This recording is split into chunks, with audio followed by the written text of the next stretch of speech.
Yo, Muso here. Let's talk about Newton's laws.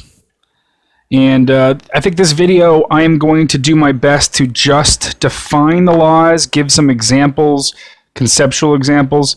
I'm going to spend a couple more videos going through, I think, numerical examples, and it'll help explain some of this stuff a little bit better. And Newton, obviously, is a pretty famous scientist, right? I'm a big fan. I think he did some incredible work. I put him right up there as one of the most, all-time greatest scientists. And he established these three laws to help describe and define motion. You got to understand, dynamics, more or less, is talking about what causes an object's motion to change. So we're not necessarily utilizing that kinematic stuff where we're figuring out acceleration and velocity and distance. We'll dip into kinematics once we go with our dynamics, and you'll know what I mean as I go through some examples. Really, dynamics is describing how an object's motion can be changed, and that's the biggest principle that you should get before we go ahead as we go through these laws to understand why these laws are here. And so Newton's first law, I might as well just define it.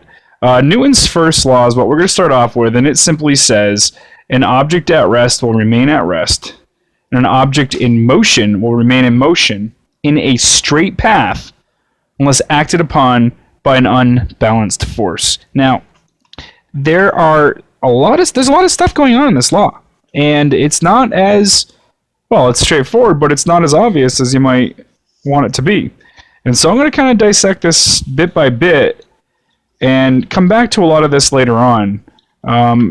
Before I do any of that, though, there's another name for this. I'm just going to slide this up here. Newton's first law is also known as the law of inertia.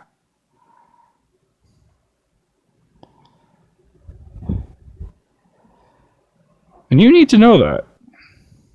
And inertia is an important term to get as well. Law of inertia. Okay? I'm going to describe inertia in a moment, but let's go back to the definition. Let's talk about this. An object at rest remain at rest, and an object in motion will remain in motion. And then this other bit, often forgotten, in a straight path, unless acted upon by an unbalanced force. And a lot of folks will say an outside force. Unbalanced is best because it can be more than one force, okay? So let's just break it all down. And so back in the day, and even so now, folks believed, incorrectly may I add, that an object needs to have a force for it to maintain velocity. So let's take a ball and let's throw it, okay? Let's not even do that. Let's roll it, okay? And I want to try to remove as many outside variations as possible. So let's say that I'm rolling this ball on an extremely low friction surface, okay? Now, folks back in the day said, hey, in order for that ball to continue moving forward at the original speed I gave it, there must be a force acting on it to get it to go forward. Okay, so basically what folks back in the day said was, and again, a lot of people say this now, they said, hey, if I do not put a force on this ball, it will eventually stop. That's not true at all. In fact, the opposite is true. Once this ball has motion, it will remain having that motion, and it'll continue to travel straight until an actual force slows it down or changes its path or speeds it up. So really, it's the outside force that's required to change its motion, not the other way around. So if you can get anything from that ramble that I just said, forces are required to change motion, not to maintain motion, okay? You say, but that's not true. In real life, if I take a ball and I roll it, it's going to eventually stop. Well, why will this ball, and if I were to draw a surface here, why will this ball eventually stop? Because you were right, it won't roll forever. That would be weird. It will eventually stop. And that's because in real life, we've got this thing acting on it called a resistive force. That would be the friction and the air around it. it eventually slows it down and makes it stop. But if I were to remove all of those resistive forces, if I were to just take an object and give it motion and let it go and have no forces acting on it at all, that object will continue to travel forever. In fact, that's basically the premise behind anything traveling out in space. It's the reason why our Earth is continuously rotating, rotating and revolving and just moving. It's not like there's some rocket on our Earth propelling it around our sun. It's moving because it was set in motion many, many, many years ago, and it maintains motion. Yes, the sun will affect the Earth. We'll get into that eventually, but the reason why it moves is because of its original motion. If I were to go out there and take this ball and throw it out there in a vacuum of space where there are no resistive forces, we don't have to worry about gravity interfering with it, and we're just out in the deepest parts of space, I let that ball go, it's going to go forever, and it'll travel forward. It will only slow down when an outside force or unbalanced force acts on it. It'll only increase in speed when an unbalanced force acts on it. And also, importantly, it'll only turn when an unbalanced force acts on it.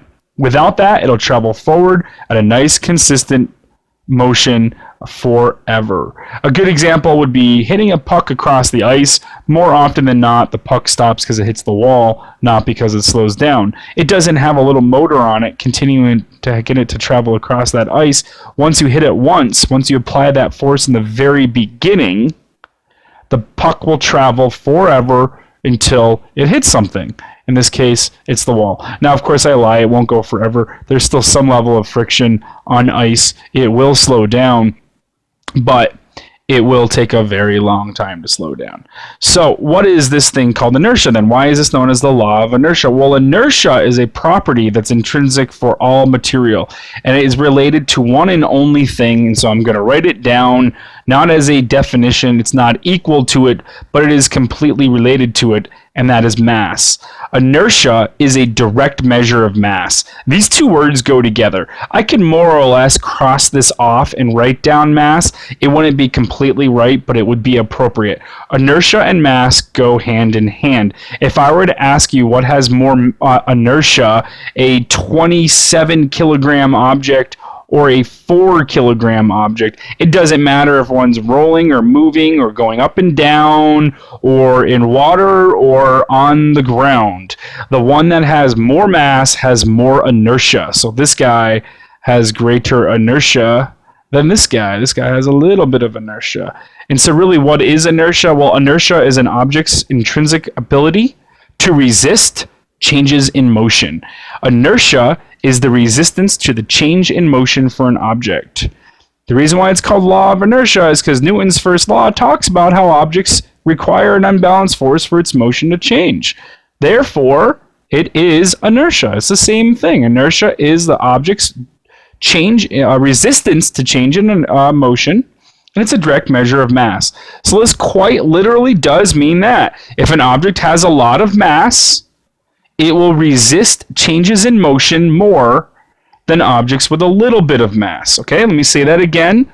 Objects with a lot of mass will resist changes in motion more than objects with a little bit of mass. It's really important to get. Now, notice I'm not tossing in words like velocity. I'm not talking about how fast it's going. I don't care about its speed right now. We'll include speed later on. That would be a unit like momentum. But for now, all I care about is its mass, okay? So, and a lot of you won't believe me when I say this, but I'm going to say it right now. What has more resistance to change in motion? A speeding bullet, okay? A bullet traveling at high speeds, or a train, a full-size train? What has more resistance to change in motion? And most folks are going to say the bullet because they're going to be like, yo, I don't want that bullet to hit me. That's going to hurt a lot.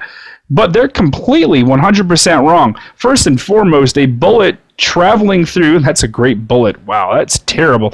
A bullet traveling through the air, I could have at least gone I don't know, and given it a curvy tip or something, right? That's terrible. I got to really work on my physics art. Anyhow, a bullet traveling at a high speed has the same inertia as that same bullet at rest. They have the same inertia. Inertia is the same. Sure, the one traveling at a high speed can do more damage. We'll get into all that when we talk about energy and momentum, but they both have the same inertia. Velocity has nothing to do with it. And in fact, this inertia is low. Why is it low?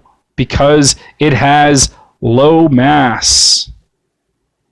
So it has low inertia. This bullet is really easy to change its path. If I had this bullet on the table, I can just push it with a very small amount of effort and it'll move. And if that bullet is moving with a high speed, guess what? The smallest bit of effort will still get it to move. It happens all the time. A bullet will hit a speck in the air and it'll go off course. All it takes is the smallest nudge and it will move off course. Sure, it'll do more damage when it does that, but it'll be easy to move. And then you've got that train, okay? This is my train, fancy train, right? This train, it's not moving at all. It's still really hard to move it. If I were to put a dude back here and try to get it to move, right? Even if it's not moving towards him, this is going to be really difficult to move this train. And it's really difficult because it has very large mass, which means it has very large inertia, which means it's going to require a large unbalanced force to change its state of motion. So if it's originally at rest, it wants to stay at rest. And if it's originally in motion, guess what? It wants to stay in motion. Understand law of inertia, resistance to changes in motion. You got it? Newton's first law, known as the law of inertia. Now, I think that this video is long enough. I'm going to wrap it up here. This is Newton's first law. I might as well just go ahead and do a video for each law. It really does make sense. So that's what I am going to do here. If you could just get that 1 or 2 bits out of this, the definition and the fact that it's related to this thing inertia, and that is only related to this thing called mass, then I think we're good to go here. I hope this helps. Thank you.